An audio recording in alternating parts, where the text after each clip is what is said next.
Cypress Development Corp's flagship lithium project is located just east of Albemarle's Silver Peak mine in the heart of Clayton Valley, Nevada. A 12-hole exploration drill program for lithium-enriched claystone on Cypress's 100% controlled properties is now underway. Cypress Development Corp trades on the TSX Venture Exchange, symbol CYP, the Pink CYDVF, and on Frankfurt's C1Z1. For more information, please visit our website, cypressdevelopmentcorp.com. You're listening to HowStreet.com radio, available online at TalkDigitalNetwork.com. Welcome to HowStreet.com radio, the online source for market opinions. Here is Jim Goddard. My guest is Ted Dixon. He's CEO of Inc. Research. He invented the mid-cap-oriented Inc. Canadian Insider Index, which is used by the Horizons Canadian Insider Index ETF, a 2017 Fund Data Fund Grade A Award winner. His website, CanadianInsider.com. Welcome back to the show, Ted. Well, it's great to be back, Jim. A controversial election, but it seems like it's going to stand. Doug Ford is now the new leader of the Ontario Conservatives. How is that going to play out in Canada's biggest province? Well, it will certainly be fun to watch from BC. We'll have to see if it becomes an NDP Doug Ford showdown with the Liberals sort of left as a sideshow, or whether the middle of the road, although I don't like to call the Ontario Liberal Party middle of the road. If they're able to, if the Ontario Liberal Party is able to play the we're the lesser of the two evils, and we'll see if they've been playing that card for so long, but something tells me people want some change, and if I were a betting person right now, I would say that Doug Ford, the party's going to win. Well, the polls before the Conservative leadership race really got underway showed that the Conservatives had a 15-point lead on the Liberals.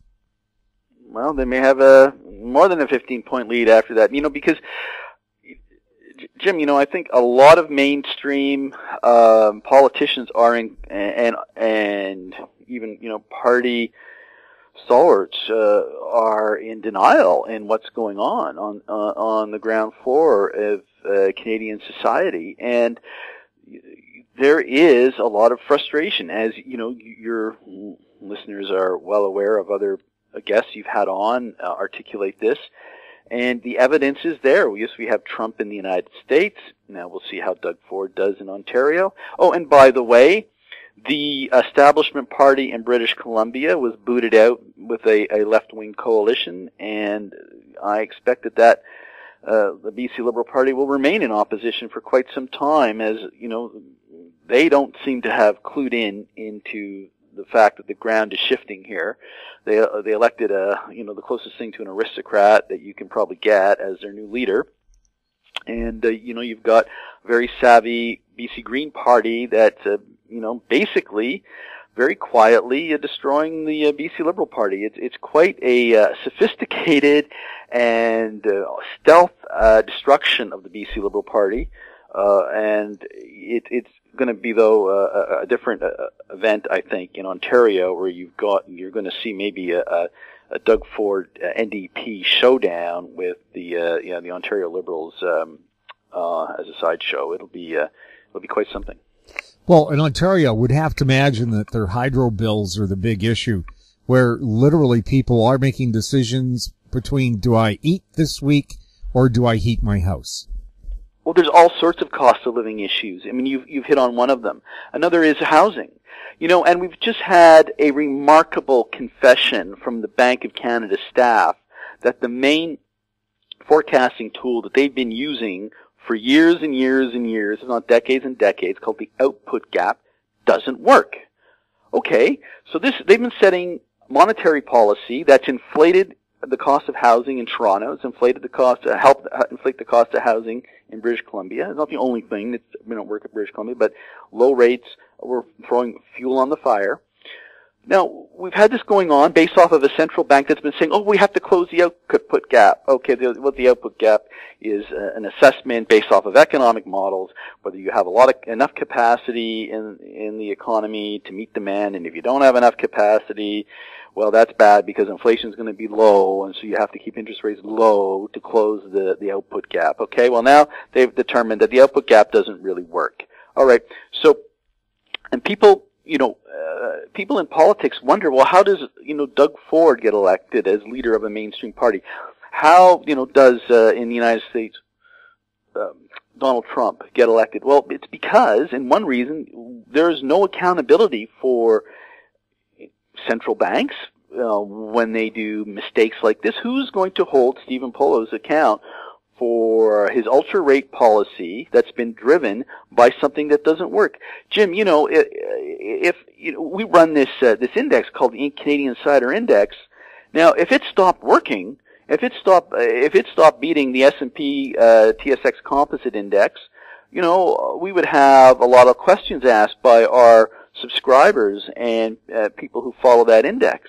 Well, why aren't politicians in Ottawa demanding answers from the Bank of Canada on why they've been using metrics that don't work? There's no one doing it, and part of the reason is because we don't have the broad set of skills in Parliament to deal with these complex issues, and I think we saw that in British Columbia. We didn't have the skill sets in the BC Liberal Party to understand what was going on in the housing market. The people who understood what was going on in the housing market was the real estate industry, and they understood it very well, and they played the BC Liberal Party quite well. They got their policies in place, and by all sounds of it, they're still running the show. So, mainstream politicians in Canada, but regardless of the party, are going to have to really give some deep thought into broadening their outreach and their accountability to a wide section of society, or else society is going to turn to other solutions. And we've seen what's happened in the Ontario Conservative Party. We've seen what's happened in British Columbia on the other side of the spectrum. So look out. If you're a middle of the road liberal, middle of the road conservative, times are changing.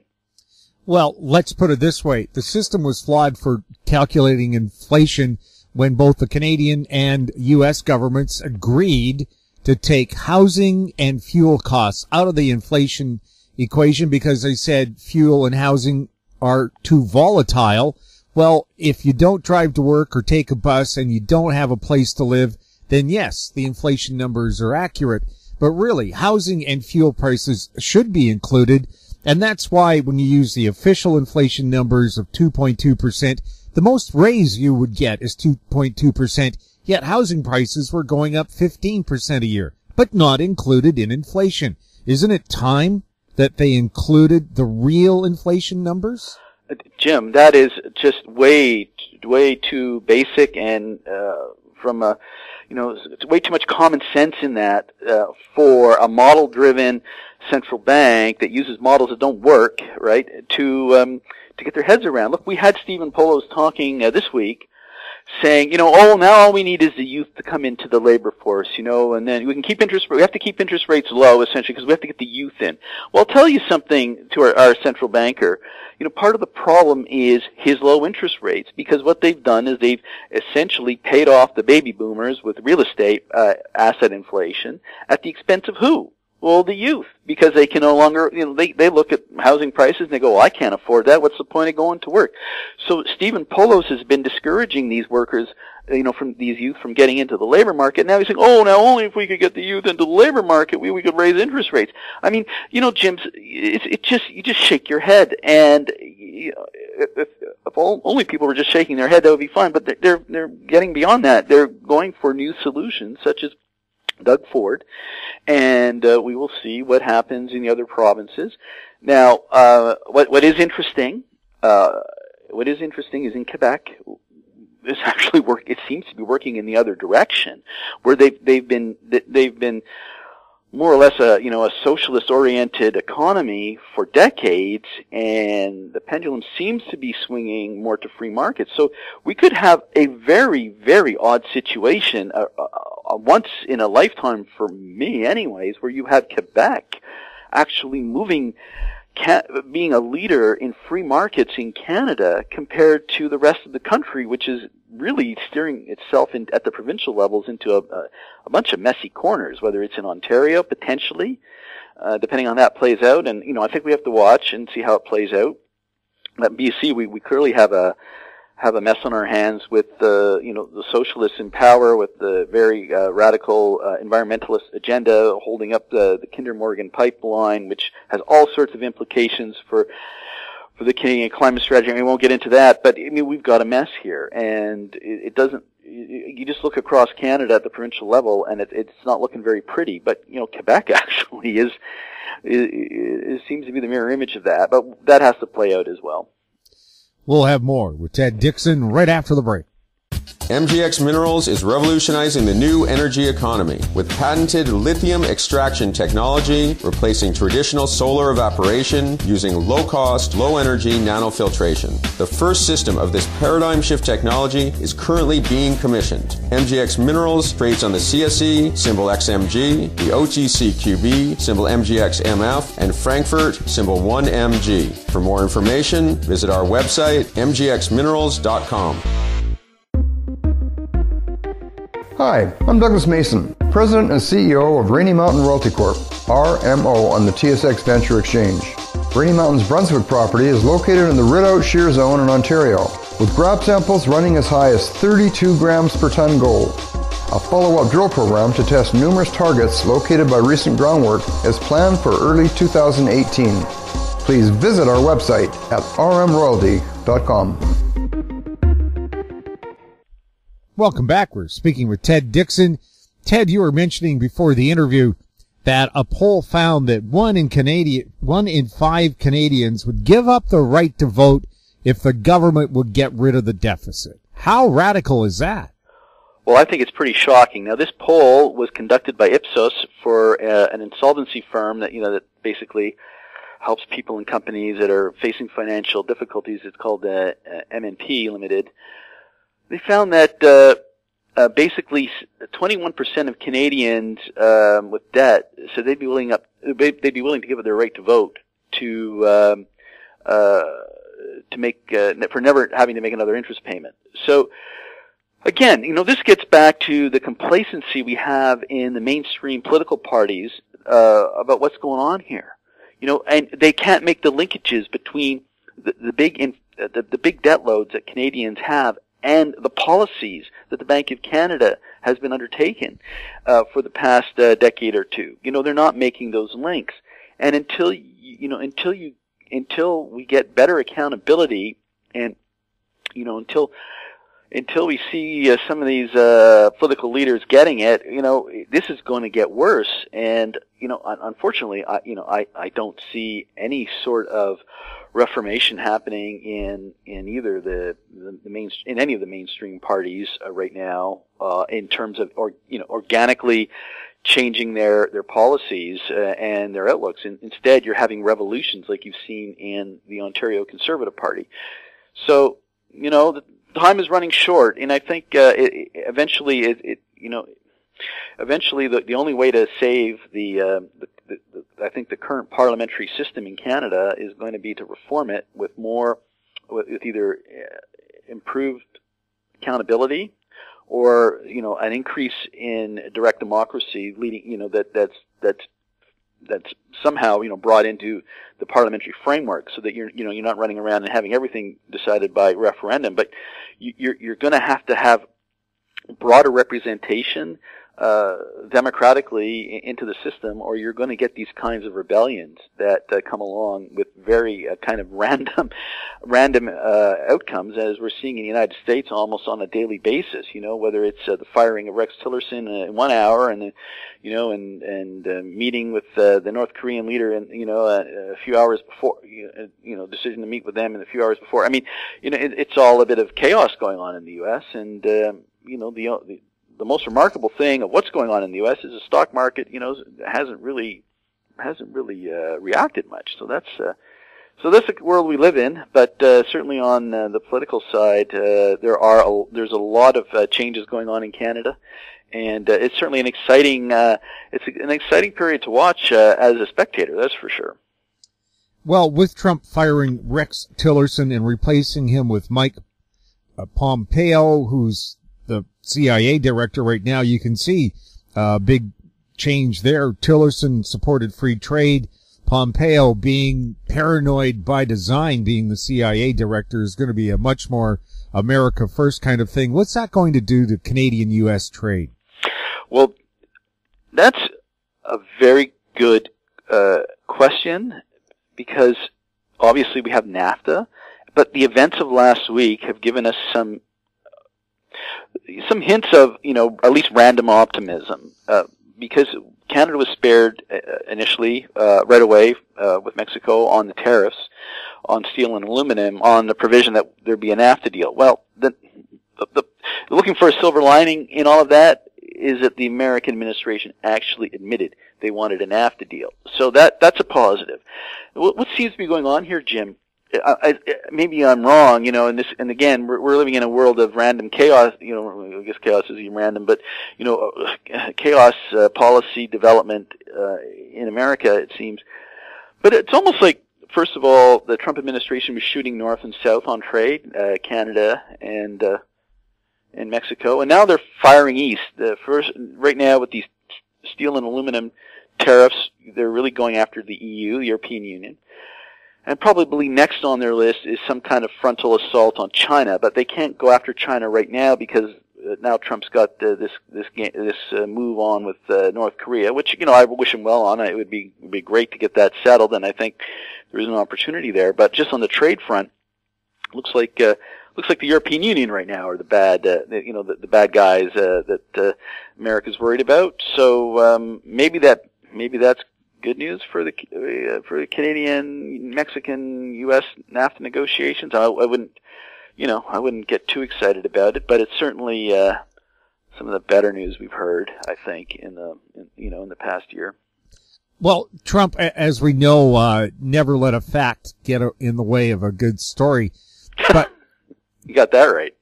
But what if what he said was true during his speech when he announced Canada and Mexico would not be included in the tariffs? But he said the U.S., China gets charged 2.5% to bring something into the U.S. On the same hand, China will charge the U.S. 25% for the same product going their way. And he said it was a lot of cases the same thing with the European Union to protect their agricultural industry and their steel industries. Right. And, I'm sure that there are many instances where the U.S. has many, many legitimate concerns. And that, but, there's always two sides to this. And China really, is vulnerable on a rational sort of fact-based approach to trade. And you could deal with China, I think, rationally on that approach, but instead we're getting this new approach that the White House is taking, and it is a roundabout way to get to China eventually. Well, I'll just have to see how it plays out, Jim. We've never seen anything like this before. Will markets hang in there? Canadian insider. American insider data that we track is now getting weak again, which suggests to us that there's a little bit more risk in the U.S. market, vulnerable to a major, a noticeable pullback, as they go these days. And the Canadian insider data strengthening a little bit, suggesting that, maybe things, have been priced in enough on the risks in the Canadian side. We'll have to see. We've been disappointed in the way the Canadian market has played out so far this year. This is not your normal late cycle rally. What I mean by that is, when you're getting late into the global expansion stage, and now we're well into it. We're almost 9 years into it now, almost. you would expect commodities and the like to be ripping, and the Canadian market to be, one of the leaders, not one of the laggards. Of course, these are not normal times; these are Trump times. But eventually, we would expect to see that late cycle rally that will give the Canadian market a boost. But so far, missing in action. We'll have more with Ted Dixon right after this. Avon Resources Limited is a gold exploration company with significant projects in British Columbia, Saskatchewan, and the Yukon. Trading on the TSX Venture Exchange, symbol ABN, and the pink symbol ABN-AF. Surrounded by world-class gold deposits and mines, Avon's 23,000 hectares Forest Kerr Gold Project is located in the heart of the Golden Triangle in northwestern BC. For more information, visit us at avonresources.com. Don't miss out. Stay informed. Receive the HowStreet.com weekly recap with thought-provoking podcasts, radio, and articles delivered to your inbox. Sign up for the HowStreet.com weekly recap on our homepage at HowStreet.com. Welcome back. We're speaking with Ted Dixon. The OECD has raised the Canadian GDP outlook from 2.1% to 2.2% this year. Why the reason for optimism? Well, you're seeing more investment come into the country, and we've got a lot of things going for us in Canada. And one would be, of course, if Kathleen Wynne were to be replaced, that would be a big positive. I mean, you might be able to tack another 10 basis points of growth on there. I mean, I'm kind of joking, but it's just remarkable now that Doug Ford might be the one to replace her. But that being said, look.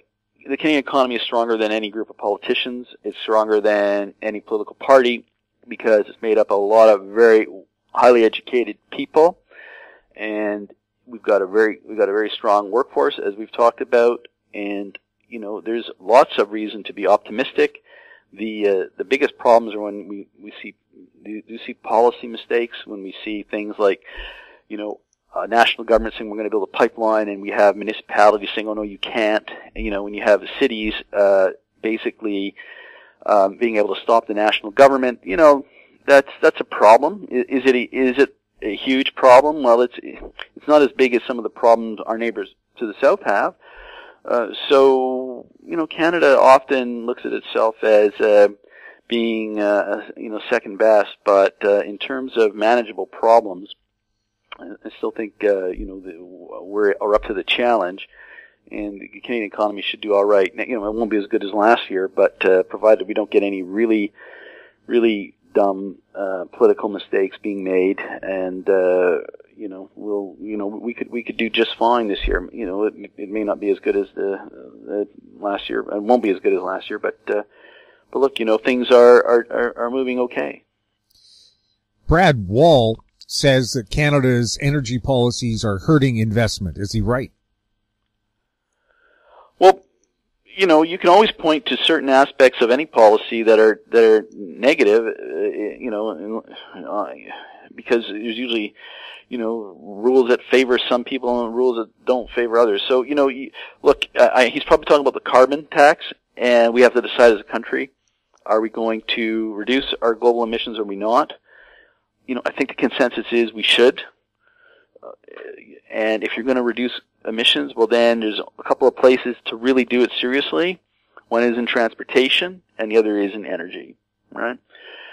So, Brad Wall, is probably right that our environmental policies are going to hurt the oil patch, compared to if they didn't have them in place. But, then it would be incumbent upon Brad Wall to come up with something realistic in terms of how we would meet our greenhouse gas requirements. And usually the response is, well, we'll just have regulation. Well, I think that's a bit of a cop-out.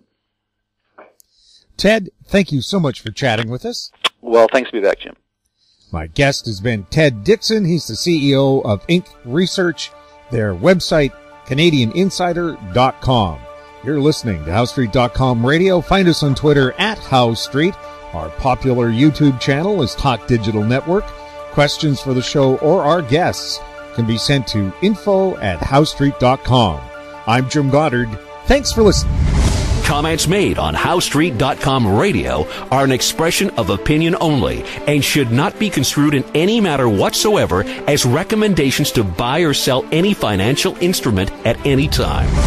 Available online at TalkDigitalNetwork.com. HowStreet.com radio is a production of How Street Media Incorporated.